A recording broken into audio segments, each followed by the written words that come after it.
Hey everyone, we're back with another week of Find Your Film. This is, I believe, episode 112 of Find Your Film. So this is our 112th episode. Usually our episodes are about 75 to 80 minutes, but the problem is my Buzzsprout plan, I'm not good with math. We have 38 minutes to actually get in everything that we want to say about cinema, El Cinema or La Cinema or The Cinema this week. April, can we do it, Bruce Perky? Bruce Perky, aka Night of the Perkler. Can we actually do it this week in 38 minutes? Can you do it? Yes.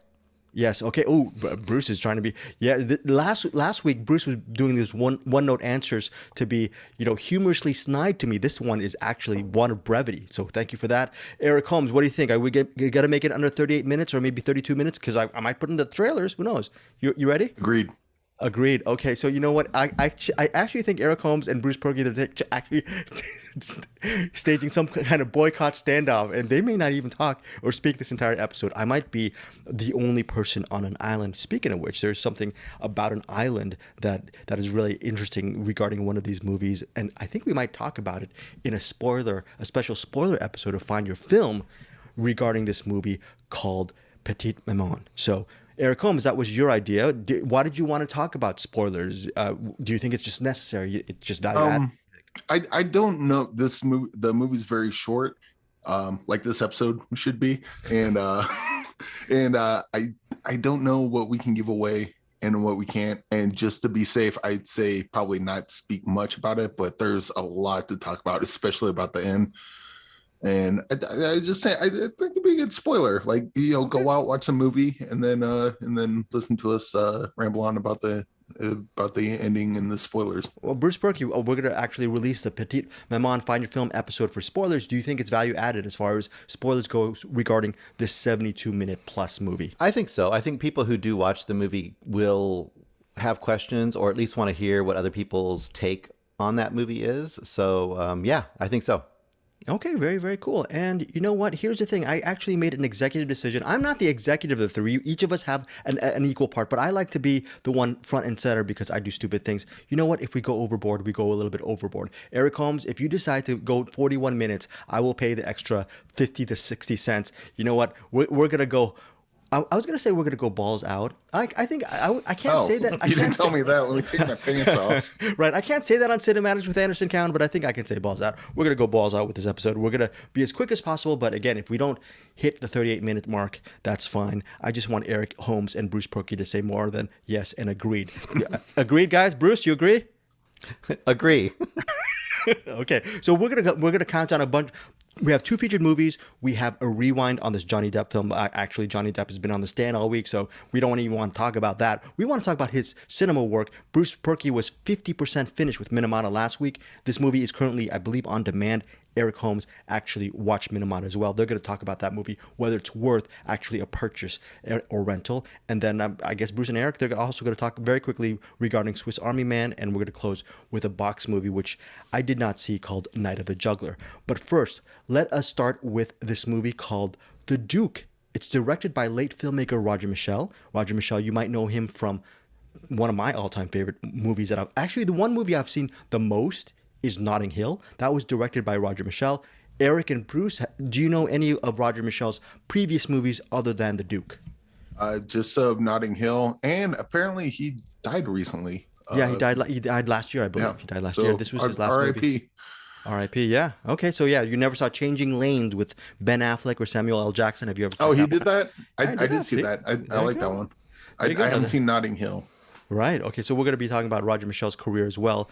You haven't? Wait. You said you haven't seen Notting Hill. I have not seen Notting Hill. I have seen Changing Lanes. Okay, Bruce. Regarding Roger Michel, are you a fan of his work? Or are you familiar with his stuff before TheDuke? I have not seen Notting Hill. I have seen Changing Lanes. Changing Lanes. Well, but both of you know what? We might have to, when we do the Dean Koontz Wallet Watch again in about 3 months, I'm going to tell you right now, my pick will be Notting Hill. And while my last pick was Sweet Smell of Success, but I believe, whose turn is it in May? It is Bruce's. It's going to be your turn, Bruce, in May. So you're going to keep that under wraps, I guess, until the first week of May regarding our Dean Koontz Wallet Watch, where we'll, you know what? You already divulged it. It's Rosemary's Baby, right? Sorry. Rosemary's Baby, folks, because I haven't seen Rosemary's Baby yet, and Bruce Perky is making me watch the Roman Polanski film for the first time. I'm sure, Eric Holmes, you've seen Rosemary's Baby how many times? I think once, a long time ago. Oh, so this will be cool for you because you'll get to see it again, see whether you. I'm not a big Roman Polanski guy. Even beyond the bullshit that he did. Oh, right. Yeah. Just, you're not a big Chinatown. Forget it. Chinatown was all right. I saw what was the one with the guy from Boogie Nights. Boogie Nights. Mark Wahlberg. I'm gonna stand around forever. It's all right. Mark Wahlberg. What? No, John C. Reilly and Christoph Waltz. Carnage. Yeah. Yeah. I did like Carnage. I believe that's called Carnage. Is it called Carnage? I forgot. Yeah, but okay, that's it. Yeah, Kate Winslet. Yeah, I haven't seen that, but I do like a lot of his. The Pianist, Bruce, you've seen The Pianist. Do you like that as well? Adrian Brody. Pianist is good. I like his apartment trilogy. Penis is great. Yeah, Penis is great. Especially on I like The Tenet. If you've never seen The Tenet, Yes, that's great. Very creepy. Repulsion. You like Tenet? I thought you hated that. Yeah, I like The Tenet. Yes, I do. It came out a couple years ago. Likes The Tenet. Do not confuse that with Tenet, the one that Christopher Nolan did. Yes, do not confuse The Tenet by Polanski with Tenet directed by Christopher Nolan. So, anyways, regarding The Duke, directed by the late Robert Michel, it's a true story on this guy named Kempton Bunton. It's 1961. Will the defendant please stand? Kempton Bunton, you were charged that on the 21st of March 1961, you stole from the National Gallery a priceless portrait of the Duke of Wellington by Francisco José de Goya. Not very good, is it? We're convinced that the Goya has been stolen by a highly professional, international criminal gang. Mind your boomers! Almost certainly a trained commando. You all right? Bitter biscuit. One problem. What's that? Your mother. I can explain. I'm shaken. It's the shock. Shock, yes, I'm shocked there's a stolen masterpiece in my wardrobe. What's he actually asking for? £140,000. For what? Charity. Good grief. I'm living with a madman. I'm tackling social injustice. I'm like Robin Hood. You're an idiot. The taxpayer paid for that bin. They could have given thousands to war widows and pensioners. It's for the greater good of mankind. Mankind? What about your own kind? How long will you get? I don't know. 10 years. You could have told me. We could have dealt with it together. You married young. I had to marry. I had to marry. It was love. He is not a thief. He borrowed your Goya to do a bit of good in this world.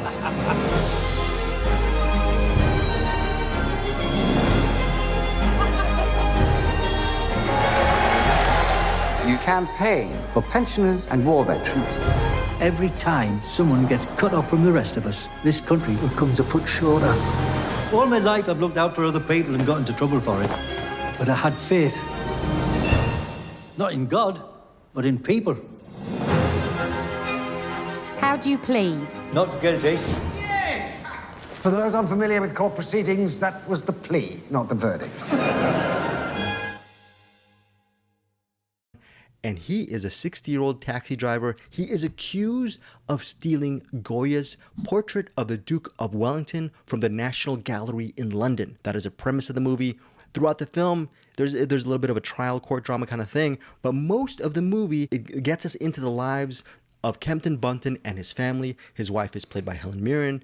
He has a couple of sons. The family is suffering the loss of their daughter, so there's a little bit of grief in this family. They're a working class family in a small town in England, and Kempton Bunton finds himself in this sort of maelstrom of this controversy of whether or not he stole Goya's portrait. That is, it sounds like some kind of mystery thriller, but it's not. Ultimately, it's a family drama with a lot of comedic elements. Very interesting movie.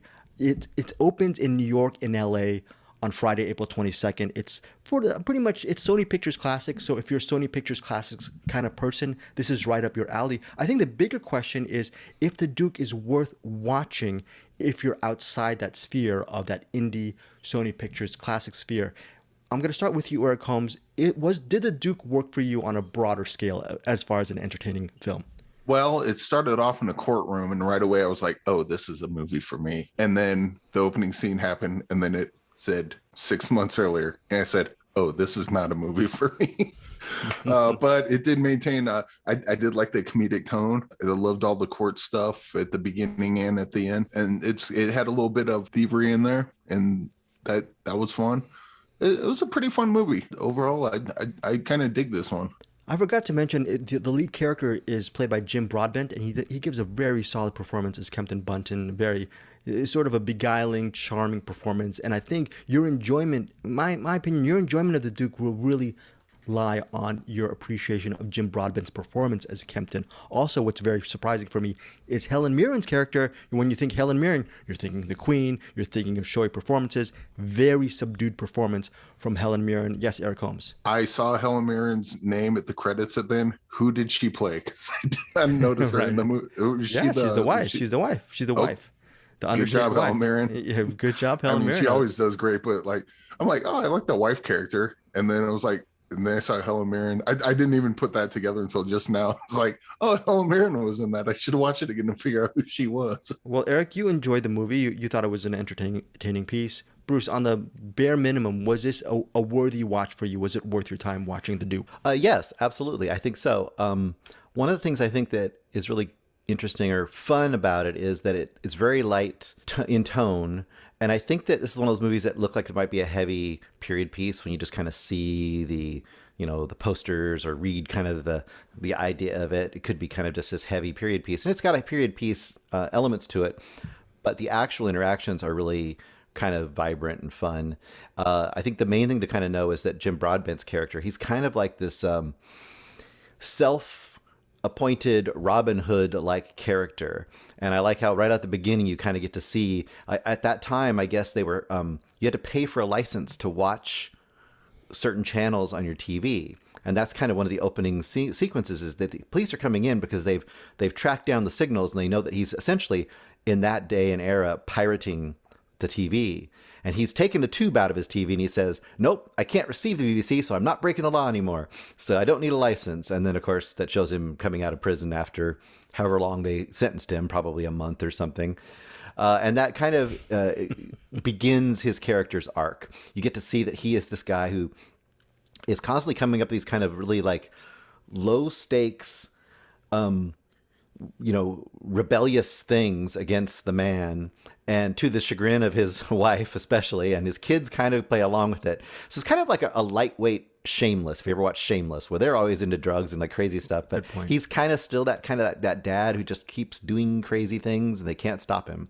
And of course the painting becomes a big part of that. And there is a great payoff to the painting that I didn't know about. I'm not going to spoil it other than to say there's a James Bond element to this that I did not know existed, and I went back and checked, and it does exist, and that was pretty incredible. That felt like a lark. Yeah, that felt like, what the heck is this? And it's, yeah. There's some heart in this movie where it needs to be, but mostly it's kind of just this fun, almost adventurous movie, I guess you'd say. It's very cool. I like his character a ton. I like it quite a bit.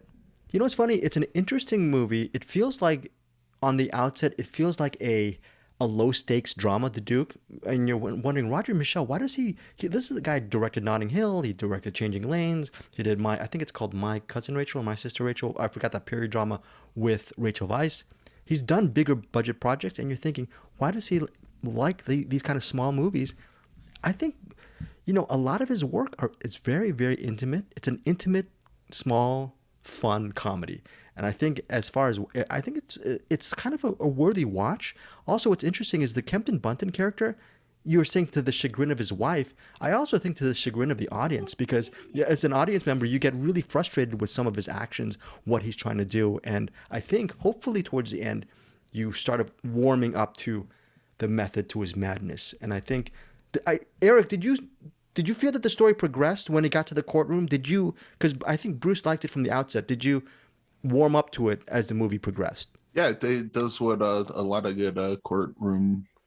I don't want to say courtroom dramas because it's not really a drama. It's definitely planted firmly in comedy, but it sets up, spends the movie setting up everything, and so by the time you get to the courtroom, everything, and now it's just a matter of how things are going to play out.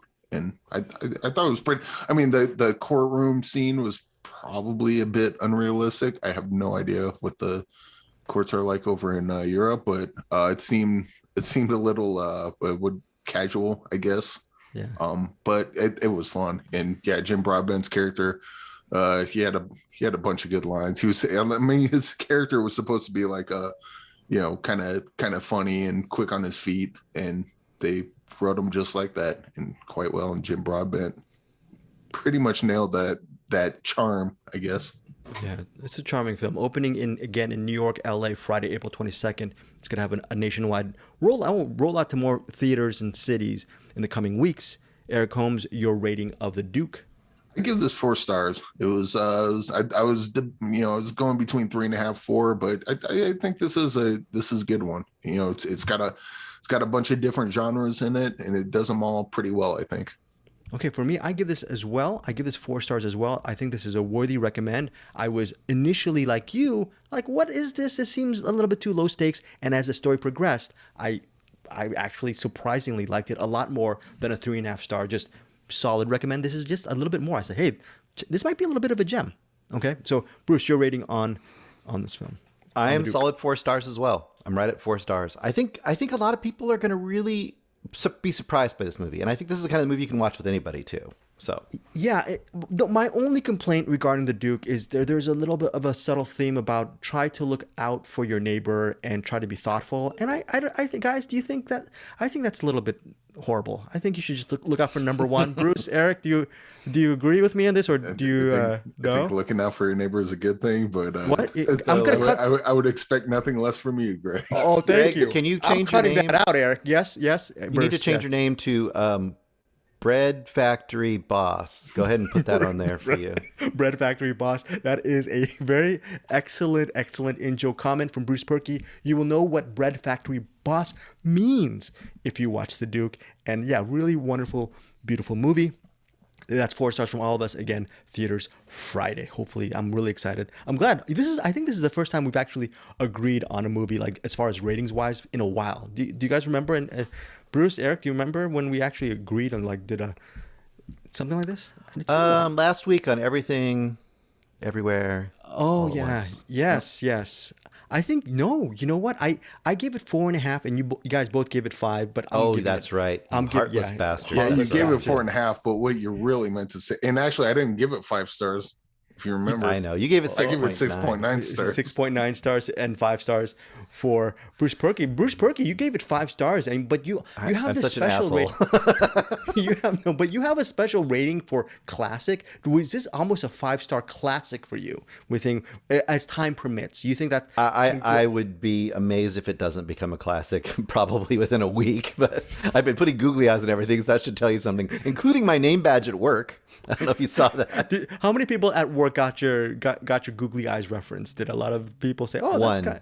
One person. Were you disheartened by the No, I was happy that one person got it. I was surprised. Okay.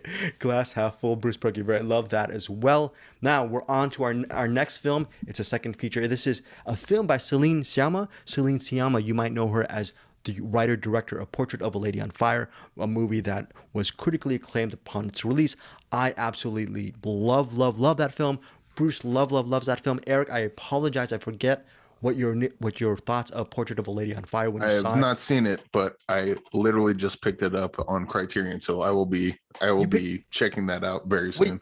Wait, you picked it up on a Criterion flash sale? Is that what happened, or did you go to Entertain Mart? How did you? I went to Entertain Mart. I think it was like $20, $15. It was really cheap. Just sitting there, and I was like, I should fucking watch this. And then I watched Petite Maman, and I'm like, I'm so glad I picked it up. Okay, so wait. Oh, you picked it up before watching Petite Maman. I picked it up and then on watched Petite Maman last night, and then I will watch Portrait of the Lady on Fire I'll watch it this week for sure. Okay. Might even put it on after we get done here. Okay. Well, Petite Maman, it's directed by the aforementioned Céline Sciamma.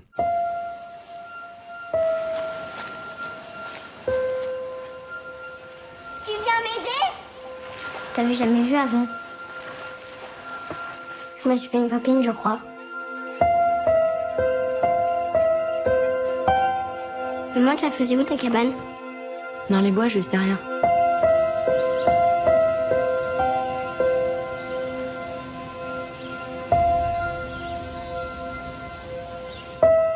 J'ai un secret. Enfin, c'est pas comme le mien. C'est le tien aussi.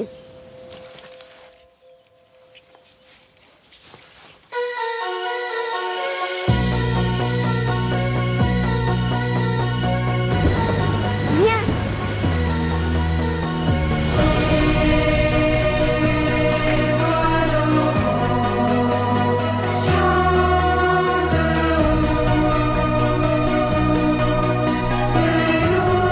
On parlait jamais de quand vous étiez enfant.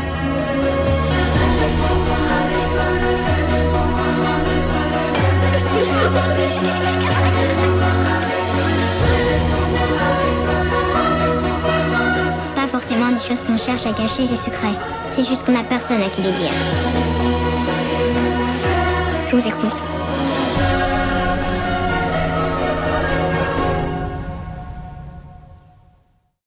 And it centers on Nellie. She's an 8-year-old girl, and she is suffering the loss of her grandmother. She's very close to her grandmother. The movie starts with her in, I believe, in a nursing home where you see her say goodbye to several elderly people. You're assuming it's a nursing home, and toward the end, the last door, you realize you see Nellie. If I recall, she's talking to her mother. They're getting ready to go and leave the nursing home because their grandmother has passed away.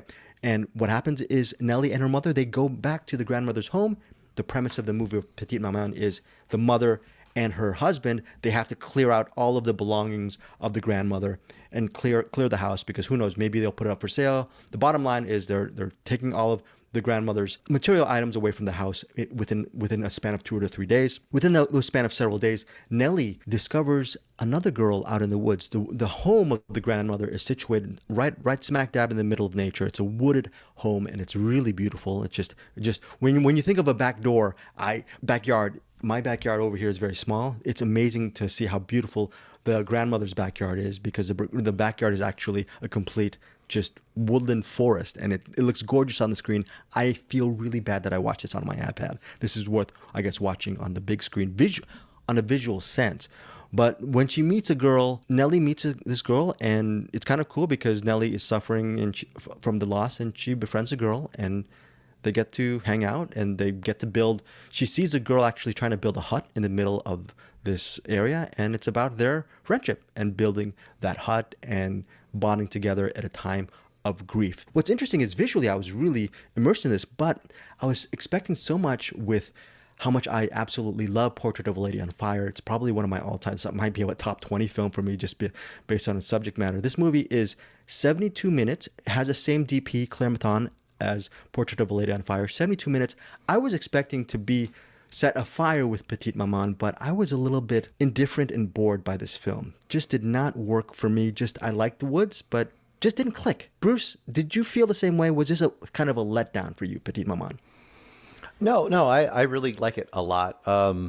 It's different, and I appreciate that. I like it when a director isn't always in the same lane. Where one movie is this kind of passionate story of longing and, not being able to get something, or maybe not needing to get something. There's a whole bunch of stuff. We won't talk about that movie. But whereas this movie is not that, because it's not supposed to be that. I really like this movie a lot. I think it's, to me, it's one of those movies that on paper looks like, oh, it's just a little girl kind of walking around talking to people. And it is kind of that.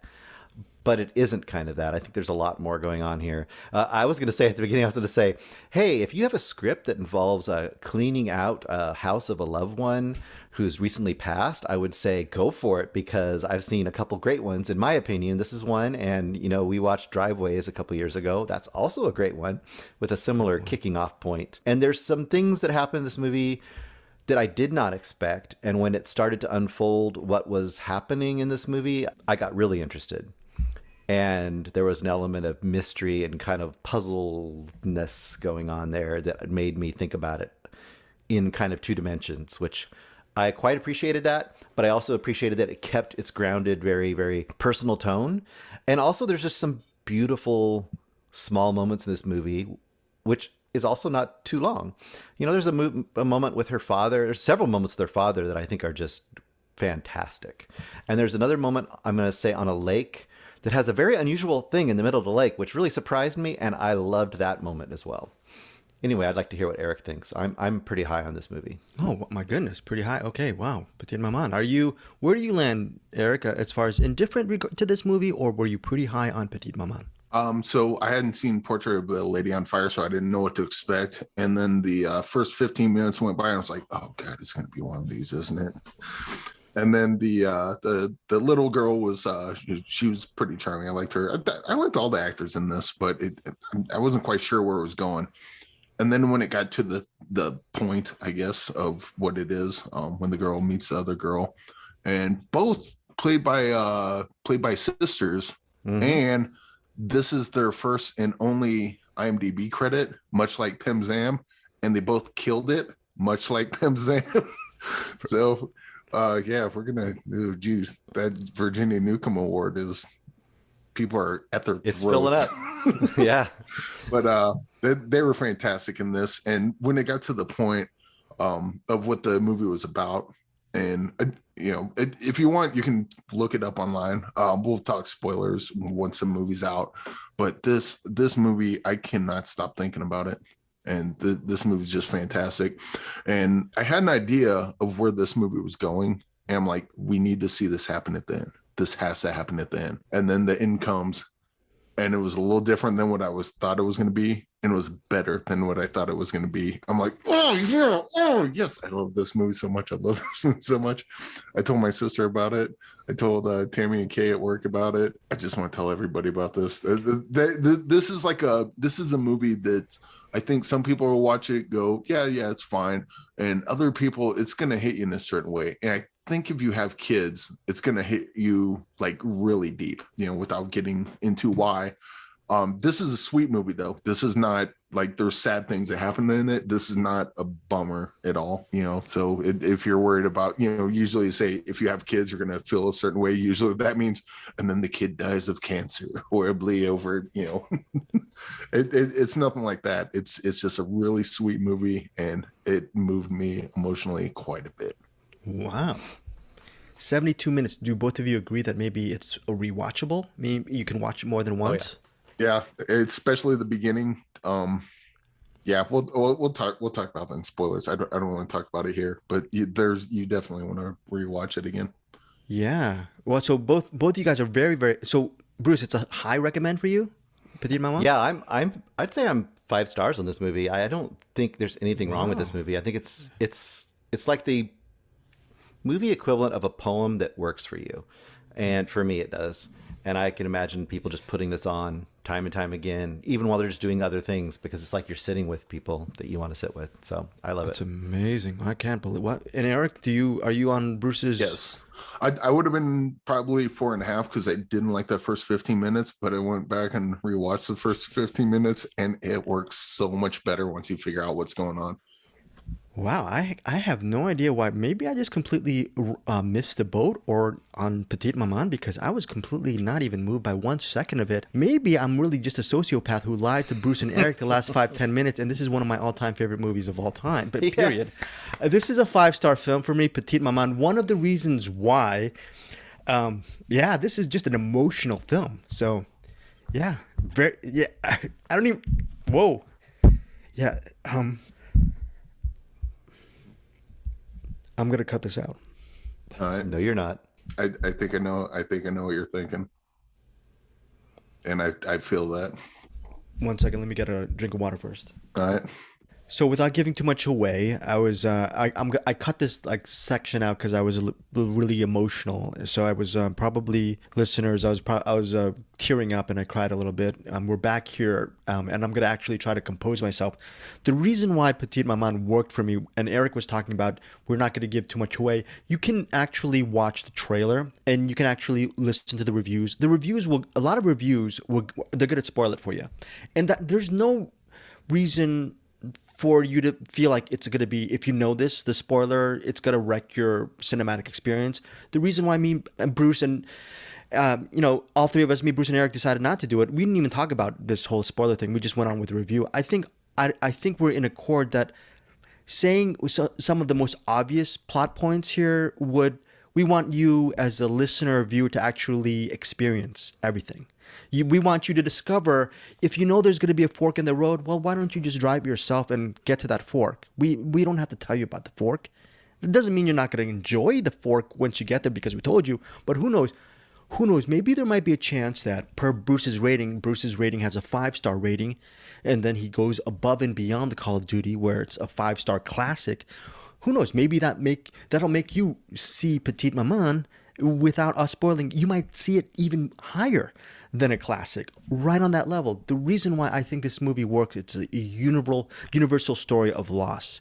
And what would it be like if you could actually connect to different people? And wow, this one really wrecked me. So yeah, okay. So before we get to the recommendations, 5 years ago, I lost my father, and I'd never thought about it. And it's one of those things where this will wreck you. This movie will wreck you in a good way. And I thoroughly recommend this movie. I apologize for my histrionics, but this is a very human movie, and I think it'll hit people in many different. I love you, Greg. I want to give you all the hugs right now. But do you guys agree that we have proven, dude, that thing you're feeling right now? I felt that many times in this movie, and I think that's why this is so special. And do we all agree? I mean, I guess Eric hasn't seen Portrait of Lady, which is much more about love and types of love and how you do or don't get the love you want or need in your life. But this director's working on a different level right now. Yeah. I've only seen 2 movies by her, but at least on personal films, like really tapping into what it means to experience humanity, she's really got something special. Okay, and also what's also special, I'm now composed myself just on a cinematic level. Petite Maman, for most of the movie, not going to spoil it for you, most of the movie, the music in Petite Maman is the music of the rustling of the leaves, the sound of the footsteps, a door closing, a door opening, just the wind rustling, the crunch of the branches, all of these things that you find in exploring as a child. It's one of these movies where I just can't wait till it's a movie for all ages. So if you're a kid who can read and you're okay with subtitles, you will start understanding it, because there's so many things that the kids go through as far as emotions. And then if you're I think this is just do you guys agree it's kind of a universal movie that it depends on where you are in your okay. Yeah. Cool. Yeah, because I think there's some people, they'll be in a certain point in their life and it's just going to be a boring drama to them. There's other people, especially those with kids or very close family, it's going to hit on a different level. And I think maybe like the older or depending on what relationships you have with your family, that's pretty much the gauge on where I think this might hit you. Yeah, I could see it hitting for some kids too, though. Yeah, depending on how their lives are going, I could see it hitting for kids. And the one thing I want to kind of accentuate, we all were hit emotionally by this movie, I think, to varying degrees, for whatever reasons in our own personal lives. But I want to say that I think that the movie isn't like a bummer. Like, I don't, you know what I mean? Like, that's not the way this movie comes across. There's sweet, there's humor in here. There's just wonderful little moments that are just, they're not heavy, but it's getting at some real stuff, and it's doing it in a really delicate and a really intricate way that I think is what makes it special. And it's someone said being personal, and they're putting that personal on film and letting us see it and letting us adapt it to our own lives. So, and I also want to actually do a disclaimer regarding my just being emotional and us being emotional as well, Eric. We're both talking about how it hit us different ways. Let us be clear. This is a fine work of filmmaking. So when someone breaks down, you're thinking, it's you're thinking about your family, you're thinking about this, and you get emotional, and it's a palliative. It's like a potion, and then you forget about the story later on because it's supposed to manipulate your emotions for that moment. No, this is Petite Maman. It's a really finely tuned movie that is not saccharine. It doesn't go for these really big emotions.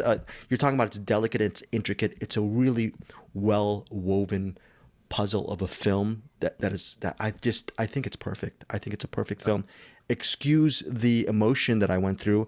That's part of the movie, but I think the most important thing. Don't excuse that, Greg. That's what these movies are supposed to do. You're supposed to watch them. It's supposed to elicit that. If art doesn't do that, then what's the point? True, very, very true. And I just want us to really, I just want to focus on how much of a work of art this. I also never thought. I can't wait till you see Portrait of a Lady on Fire, Eric Holmes. I had no idea that a 72-minute film about an 8-year-old girl wandering in the friggin' forest would beat Portrait of a Lady on Fire. I mean, Bruce, I know probably your Portrait's right up there with you, but it's hard to. I can honestly say they're different. Like I said at the very beginning. That's what I said at the very beginning. I appreciate that they're just different, and that she's able to operate on both those levels. And I'll be really, really, really, really curious to see how Eric responds to Portrait of a Lady, because now he might be built up too high. But I know that's not.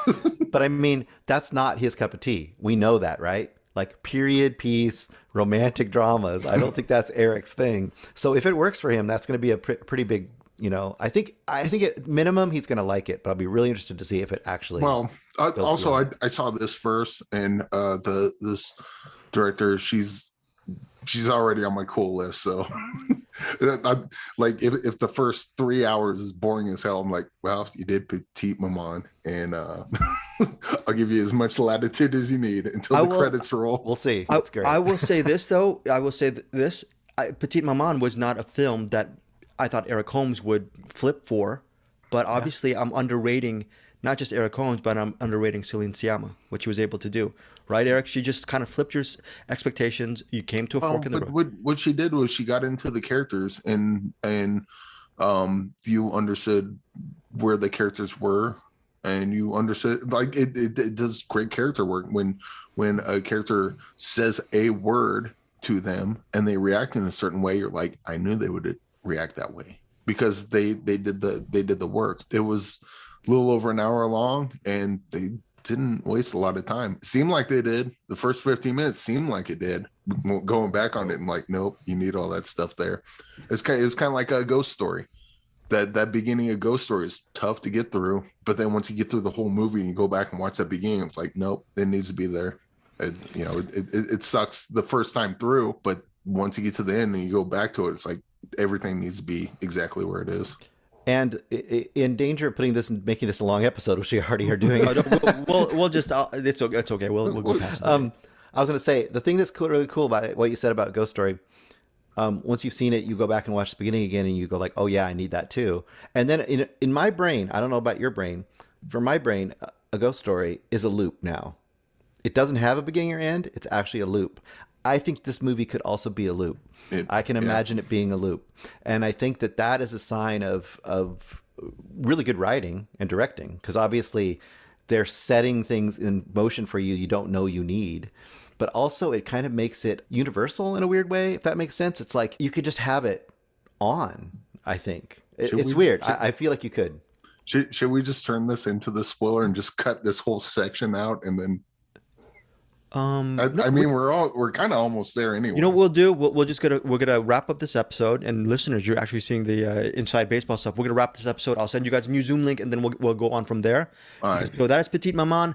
5 stars from me, 5 stars from Eric, 5 stars with Bruce. And yeah, it's in theaters April 22nd. 5 stars plus a crying Asian. That's my rating on me. So I hope that doesn't dissuade you. Listen to what Bruce and Eric have to say about Petite Maman. This is my big regret for this movie is I did not see this last year. To be honest, I had it in my box set of my neon film box, and I was thinking, okay, well, I think I'll get to it when I get to it. This would have been my number 1 last year, and I feel horrible by not actually putting this on top of Drive My Car and Power the Dog. So my bad on this. Definitely see this movie no matter what. Eric, Bruce, can you say one more thing to our listeners? What should they just completely drive? You drove out to see Everything Everywhere all at once, right? Is this worth a drive to see, Bruce? I would say if it affected us like this on whatever small screen we watched it on with whatever interruptions we had, you should definitely see it in a theater. I can imagine in a theater you'd be a mess, and that's okay. Yeah. I suggested my sister watch this with May, and I also suggested she invite Chris over to watch it with her, May, and Chris's daughter Carly. Like this is a good. You talk about family movies. Usually, people talk about family movies. They're talking about dumb cartoons, and there's some good ones in there. This is a family movie. This is a movie you watch with your family. Again, listeners, we're going to put up our spoiler episode this weekend on Petite Maman if you want to hear just our discussion and our analysis of, there's a lot to actually analyze. So that might be an interesting 15-minute, kind of 20-minute segment with Petite Maman. There's Maybe it'll go 3.5 hours. 3.5, or who knows, 69 minutes. We'll figure out what's going to go on. But before we get to that, and before we wrap up this show, let's talk about some rewinds and recommends. Bruce and Eric were cool enough to check out the Johnny Depp film MInamata, based on the true story of the photographer. We've already talked about the plot line and everything. Eric and Bruce, just want to hear your thoughts on the movie, whether people should go pay good, hard-earned money to purchase MInamata. This one was pretty decent for this kind of movie. I think, Bruce, last week you mentioned something about kind of white savior, and I guess this kind of has that, but it's based on a real guy, so like it's hard to say what's made up, what's not. This is hard to say because I'm not familiar with the actual stuff that went on. I kind of wish it would have went deeper into the nuts and bolts of what he did. But one of the things I did appreciate was the artistic side of what he did as a photographer, using his hands, and it, like, when he's doing the pictures or whatever, developing the pictures, how he uses his hands in the shadows and using it to clean. And I don't think that does anything. I'm not I don't develop film. I don't think it does anything, but it kind of does. I guess it feels like it does. Art's a weird thing sometimes. So I really appreciate that aspect of it. But as a story, this is almost like Fear and Loathing in Las Vegas, but without all the drugs. Although there's some drugs, I guess. Without all the craziness, I guess. It's almost Fear and Loathing mixed with Dark Waters with Mark Ruffalo. It's got a bit of that. This is not a home run for me, but there's enough good in here. I would definitely recommend checking it out. Okay, and how about you, Bruce? You finished it over the weekend, and you were high on it so far. Did it carry that momentum? Yeah, I think I think last week I was 3.5, and I'm kind of wavering between 3.5 and 4. I think it tipped a little bit more to the 4 side by the time I got to the end of it, just because I felt like it really did a good job of kind of showing you the story, and it had the usual what happened after the film ends, little blurbs come up on the screen, but that actually helped some stuff for me, because there's stuff like he kind of has a budding romance with this woman that he kind of brings him out there, and I was like, oh boy, they have to put this in. But I was like, oh, okay, well, I guess they do have to put that in. So little things like that kind of appreciated. Stuff like how I don't want to say, but there's some things that happen to him as part of his trying to uncover the what's going on there, that I think affects his life later on too, which I thought was really interesting.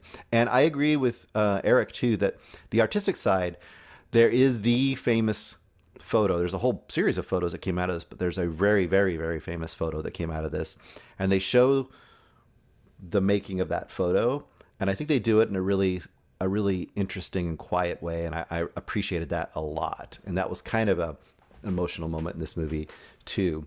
But once again, I think it's a solid movie. Okay, so this is MInamata. It centers on the life of photojournalist Eugene Smith, played by Johnny Depp, and it also stars Bill Nye, Mark Rylance, Robert Pattinson, and Greta Scacchi. And again, that is MInamata. It is currently available on VOD and digital, seen by Eric Holmes and Bruce Perky. Eric Holmes, finally, what is your rating on MInamata? I'm going to give it a 3.5 now, but this could creep up, or maybe it could creep down. I don't know, but I think 3.5. That's fine. Yeah. It's recommend. It's really good. Definitely check it out. Speaking of recommend, before we get to our box movie, Swiss Army Man. This is because what are they called, Bruce? The Daniels. This is their movie. Daniels, yes. Yeah, yes. Just Daniels. Daniels. Just called Daniels. And yeah, they're the directing team. The Swiss Army Man. It's sort of like Whenever I think of Swiss Army Man, I think of Weekend at Bernie's, but I remember liking the movie when I saw it several years back, and I remember Anderson not loving it so much. So I'm just basing it on a vague memory of enjoying Swiss Army Man. You guys have seen it recently? How high are you on this? And did you guys see it on a streaming service, or did you have to pay for it? All that stuff. I think I saw it on HBO Max, maybe. I can't remember. I saw it on something. But this felt like a really good dry run for Everything Everywhere All at Once, playing with the idea of fart jokes mixed with emotion. There's a lot of fart jokes. I've joked earlier that this should be called Corpse Farter, and I stand by that after having seen it. But this is a good one. It's got a lot of heart. It's weird, but it's not quite as good as Everything Everywhere All at Once. But having watched this after that, I'm like, oh, okay, yeah, this seems like I could see where they jump from Swiss Army Man to Everything Everywhere All at Once. And yeah, this is just as emotional in places, probably more so in certain places. And yeah, it's good stuff. How about you, Bruce? Your thoughts on Swiss Army Man, which is the great news. Great news, by the way. The stars in this is obviously Daniel Radcliffe as Manny, who is the corpse, and Paul Dano from Bruce and Eric, one of Bruce and Eric's favorite movies recently, The Batman. He was the Riddler in The Batman. Both Eric, Bruce, almost as good in this as he was no. We'll talk about that next week. Yeah, right. We'll talk about The Batman next week. Bruce, your thoughts, and all just aside regarding Swiss Army Man. I was really, really happily surprised by this movie. I actually rented it because I don't have the service that's on, which I can't remember. It's Showtime or HBO or one of those. Right. So I rented it, and I thought, you know what? I love the movie they just made. I'm going to keep putting money towards these guys because anything I can do to help get them more movies is good in my book. I had kind of heard forever about the farting corpse Harry Potter movie, and I thought that was it. So I guess this is one of those where I came in with kind of lower expectations, and I think this movie is going to play better, even for people who saw it a long time ago, who now have seen Everything Everywhere, because I think that now you kind of get their vibe. I think you can kind of go into this movie and appreciate it a little more because you kind of understand their approach to things. But I think there's a lot of really interesting stuff going on here, a ton of creativity like we saw in the recent one as well. And it has actually some really interesting stuff to say, and it's a deeper movie than I think would come across on first blush. And I was reading the trivia. I love this bit of trivia. Paul Dano was convinced to do this movie because it was like a one-line pitch by Daniels to him. And the pitch that they gave him that sold him on getting into this movie was, we want to make a movie that starts with you laughing at a fart and ends with you crying at a fart. Yeah. and I thought, worked. Wow, how audacious is that? It's really good. And I'm going to give you one little value add. You can also go watch right now on Vimeo one of their earlier shorts. It's about 15 minutes long, and it's called Interesting Ball. And if you like these other two movies, Interesting Ball is even more so that, oh yeah, I see them trying out some really weird stuff there. And both Daniels are in it as well. So it's a lot of fun. Interesting Ball. You can check it out on Vimeo. Very value-added pick by Bruce. Eric Holmes, what do you give Swiss Army Man as a rating? So on the more sausage, I gave it a 4.5 on the thing, but because I did that because I thought I gave Everything Everywhere All at Once a 5, but I did not give that one a 5. I gave it a 6.9. Yeah. So this one I will give a 5 stars. Very good. It's not quite Everything Everywhere All at Once, but you can see him jumping there, and I cannot wait to see what they follow Everything Everywhere All at Once with. Okay, Bruce, your rating on 5 stars for that movie. Yes, Bruce. I'm also 5 stars. I think this movie is highly underrated. Highly underrated. Daniels, do you think they're overhyped, guys, or do you think the hype is real? No.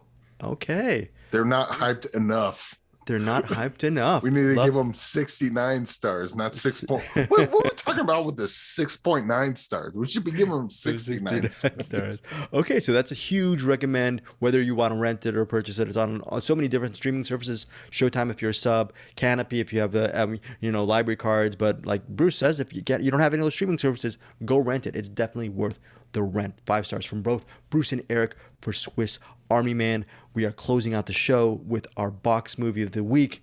I don't even know if I should bring Peter Beta in, because you know what? Peter Beta, I think, saw me cry as well during this podcast, and this middle class film class chairman might be ashamed of the length of emotions I went through to talk about Petite Maman, but still, I think he's gonna come in. Pete, what are you gonna do? What are you gonna do, Pete? Yo, Pete, drop that beat. Who's in the box? Oh, what's in the box? You lie! No!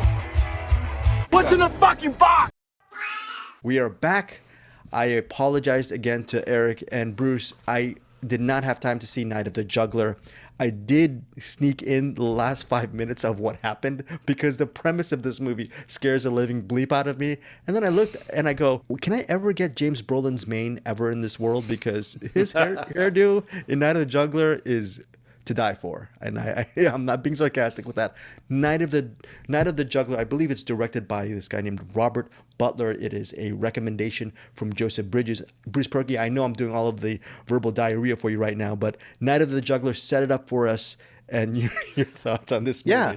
And I think that we both heard about it probably on Force 5 podcast too, because I know it came up in, I think, New York movies, top 5 New York movies, because this is a very New York movie. So basic concept is Rowdy Roddy Piper. I mean, James Brolin. Am I wrong? Should this be Rowdy Roddy Piper in this movie? It should be, but it isn't. It's 1980, so sorry. Anyway, it starts out, he's a truck driver dude. He pulls into New York.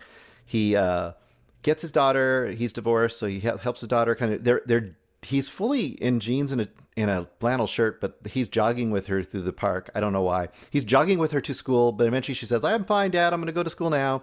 So she splits off from him, unknown to both of them. At the same time, this kidnapper to be is watching and waiting for this rich guy's daughter, who also is dressed and looks almost exactly like James Brolin's daughter. So, mix up. Kidnapper ends up with the wrong daughter, starts dragging her away while she's screaming towards his car, which he has stolen. James Brolin sees him and starts running after him, literally running after his car, and proceeds to be about a 30-minute chase, including a commandeered taxi cab ride with a very young Mandy Patinkin, which is amazing as a Puerto Rican. That was Mandy Patinkin. Okay. Yeah.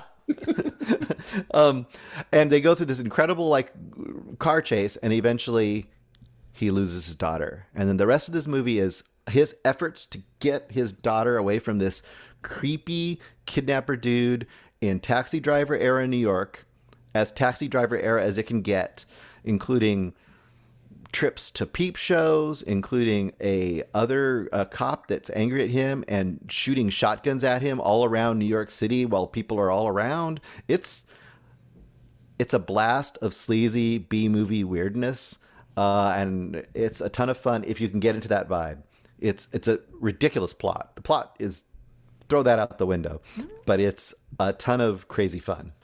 It knows what it wants to be, right? And it wants to kind of be, wants to be cheesy. So it's kind of cool. I don't know if it wants to be cheesy. I think it's trying to making a hard-edged thriller. Yeah. This is a movie that's going to beat you into submission until you love it. Oh, good. Right? Yeah. Is that good? Is that a good thing? Yeah, I think so. I mean, dude, Joseph, you son of a bitch. Bringing yet another banger to the show. I love you. Dude, Dan Hedaya this movie is full of awesome characters. I should say off the top, there's this is in the 80s. There's racial slurs, homosexual slurs. Oh yeah. If you don't like that, those are all over the place in this one. So be warned. But if you can just kind of roll your eyes and go, yeah, this is whatever. I didn't know that was Mandy Patinkin. That taxi driver Right? was easily my favorite character in the whole thing. I'm like, who the fuck is that guy? I love that character. I wanted him to come back so badly, but it was still good when he was there. But... And fucking Dan Hedaya just running around with a shotgun. Yes. Dude, he's fucking nuts. This movie has so many awesome characters. It's almost like Falling Down, but better. This is like a better version of Falling Down. That's saying a lot. And Falling Down's pretty great. Yeah. Okay, Night of the Juggler. This seems like a 4-star movie from both Bruce and Eric. Am I wrong on this? We'll go 4.5 because I think the racial slurs are probably yeah. There's a bunch of them, and it might turn some people off. But I mean that's the time. I gotta go 4.5 at least. Bruce Perky, you got to insert a joke here. Said, "Well, I really love the racial jokes. I'm giving it a 5." No, I'm gonna go 4 stars because there's definitely a couple things that just don't quite work. But we didn't even mention there's the big fat like New York cop that like goes into the store and has a whole thing with frozen yogurt. There's a lot of like crazy stuff in this movie. But it's 4 stars. If you can get into the vibe of this kind of B movie from that era, it's a no-brainer for fun. And I don't think this is available anywhere to stream, even to rent. I mean, if you look it up on YouTube. on Watch Now, it's not even there. This is a movie that needs to be on like Arrow or Vinegar Syndrome. Sure. Like this is Factory, this is 100% one of those type of movies. Did both of you go in Night of the Juggler? Well, obviously it's Joseph Bridges, very good taste in cinema, but did any of you go into it saying, "Oh, this looks like I don't know about this movie"? I had no idea what this was. I assumed Night of the Juggler. I thought it was going to be like Circus maybe film? a horror movie or a slasher movie, but this was kind of like a driller killer. It has a silly name, and then you watch and go, "Holy shit, this thing's awesome." Okay. So, all right. Yeah. Bruce, were you on the buy-in right from the get-go? Yeah, I was a little surprised. I thought it was going to be more of a terrorist kind of thing. I thought the guy was setting up to like create set a bomb or something like that. So when I saw that was this kidnap and chase movie, it ended up being basically a chase movie with an angry father trying to get his kid back. That is a much more interesting through line, I thought. There is so much running in this. If Tom Cruise ever watches this movie, guarantee this will be remade. Christopher McQuarrie is writing the script right now just so Tom Cruise can with this. Yep. Do you think America will ever have the guts or the nads to actually do a remake of Petite Maman? Why would you do that? They nailed it. Oh, it'd be terrible. Wouldn't that be weird? It would be like Freaky Friday or something. And the only reason to remake Night of the Juggler is just so we can watch Tom Cruise run. They would never make it as sleazy as this movie, though. Yeah. Like, there's the whole extended sequence of the Peep Show is hilarious and weird and just like, what the hell? Yeah, maybe if they had a fucking what's his name? What from what? Abel Ferrara? Abel Ferrara remaking Night of the Juggler with Tom Cruise running, and he brings his condom camera with him just to yeah. But yeah, check out Night of the Juggler if you can find. I need to find there's got to be like a Blu-ray or DVD of this somewhere. This is a good one. Thank you, cool. Joseph. Okay, for thank you, bringing Joseph. this into my life. Thank you, Joseph Bridges, for Night of the Juggler. That was our box segment. Before we go, we have one more. We have a what's in the box situation. What's in the box? What's in the bleeping box? In the box, please. What's in the box? I'm looking at the slip. It's very wound up. I can't get it out. Oh, yes. I've been waiting to watch this forever. This is one I just added in for myself to watch because I never get around to watching it. And I think that Eric might have already talked about this once, but I've never really talked about it. And that is Blood on Satan's Claw from 1971. Oh, the Hammer movie. Yeah, Blood on Satan's Claw. I think that was back in Movie Mainline. Yeah, way back when. Okay, cool. So, Blood on Satan's And we'll talk about it again. I'm cool with it. That'd be very, very cool. Eric, any final thoughts before we go? Yes. That's final thoughts. I'm going to try to speed it up now. Speed it now. We're about. Don't worry. Yes, Eric. Check out Night of the Juggler. Check out. This was a good week. Very good week. I think everything we watched today was a fucking banger. Yeah. There's a couple bangers, and everything's worth watching. Check them all out. Yes, my big recommendation is Petite Maman. Listeners, if you want to make me cry even more, just email us or email us and tell us you still haven't seen it. I might still continue to shed tears at the lack of humanity at you not deciding to see Petite Maman. Final thoughts from Bruce Perky. I'm going to keep it short and sweet. Bye. We'll see you next week here on Find Your Film.